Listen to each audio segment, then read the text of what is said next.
Hi comrades, happy Monday. If you're new here, I usually do horror movie reviews, horror series, and shock site / shock video reviews, but today's video is going to be a little bit different, but also the same. Today's video I'm going to be rewatching one of my all-time favorite horror movies. I put horror in quotes because it's not that scary. This one is called Jennifer's Body. Originally, I was going to talk about the difference between the male gaze and the female gaze and how the male gaze kind of ruined Jennifer's Body when it first came out in 2009 versus how the movie is perceived today after the Me Too movement and after we finally realized that the movie is actually not made for young boys but for females. The movie is also about friendship and not just Megan Fox being hot, even though I said she's hot and you should watch the movie.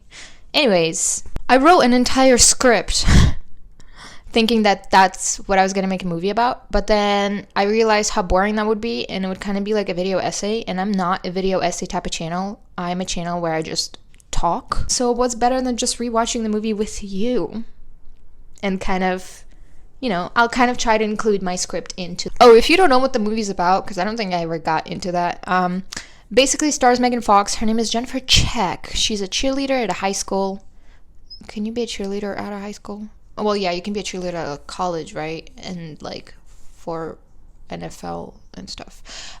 Anyways, she's a cheerleader in high school. She has a best friend. Her name is Needy. Anita is her first name, but her nickname is Needy.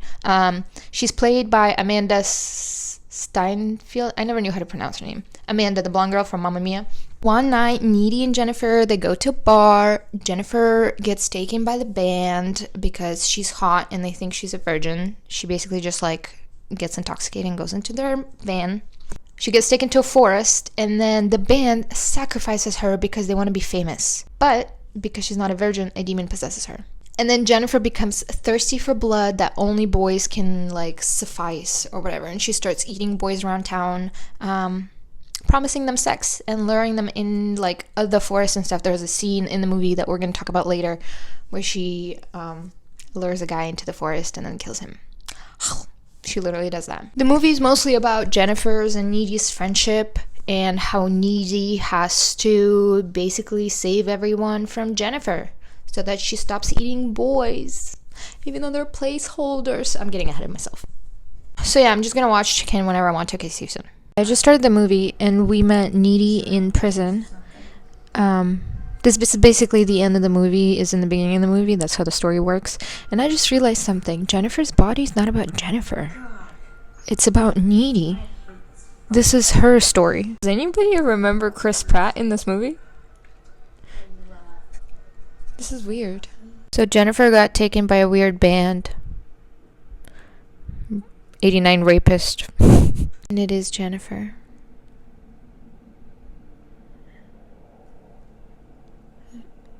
It's a really long shot. There's a really cool vomit scene and I wish I got it, but I didn't. This is one of the most iconic scenes of this movie. There's also a scene where she burns her tongue later.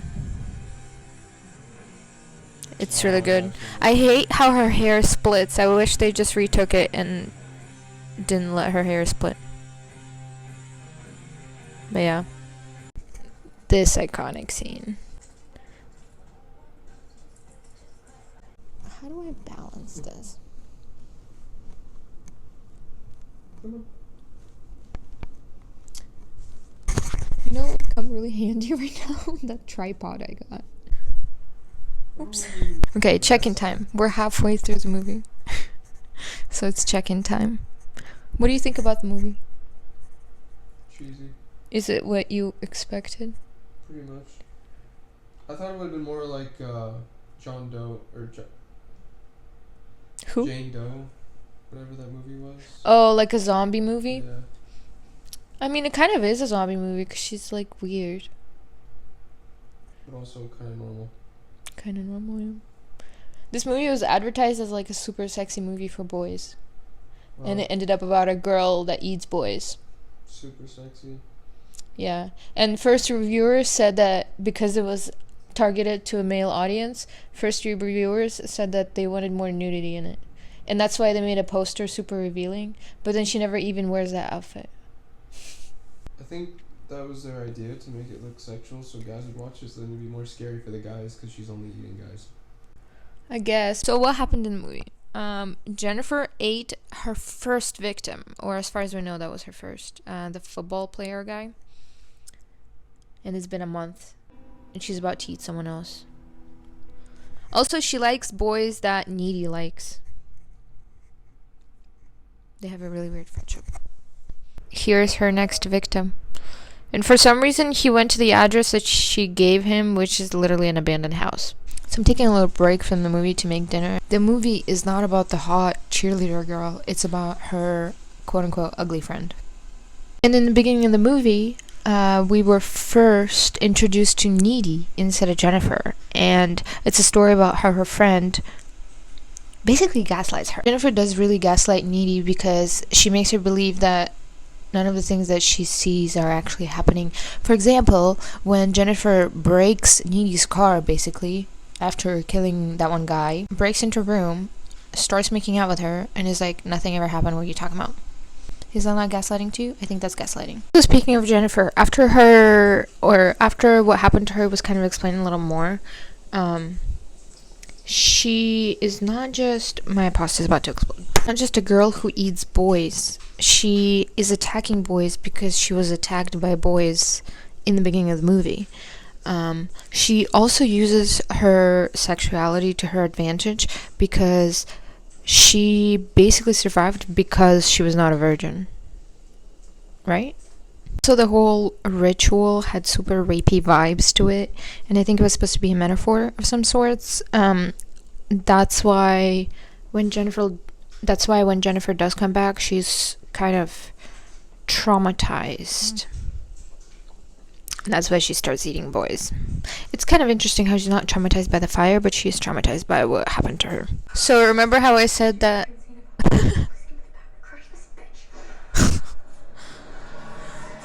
So remember how I said that Jennifer liked the boys that Needy likes?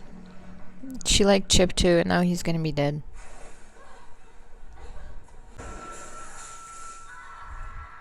And she used pepper spray on her.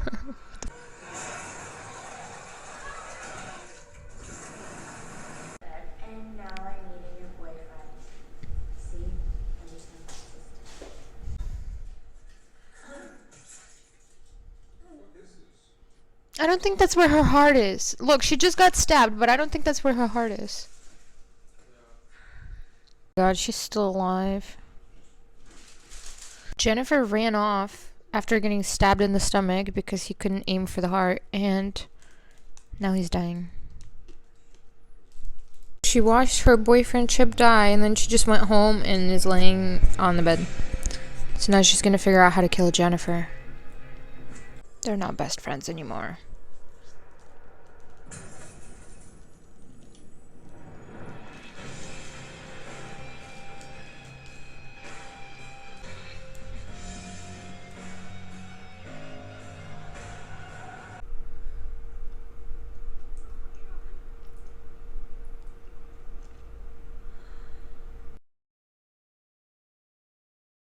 The movie basically ended on Needy. Oh, she's gonna avenge Jennifer. She's gonna kill the band, dude.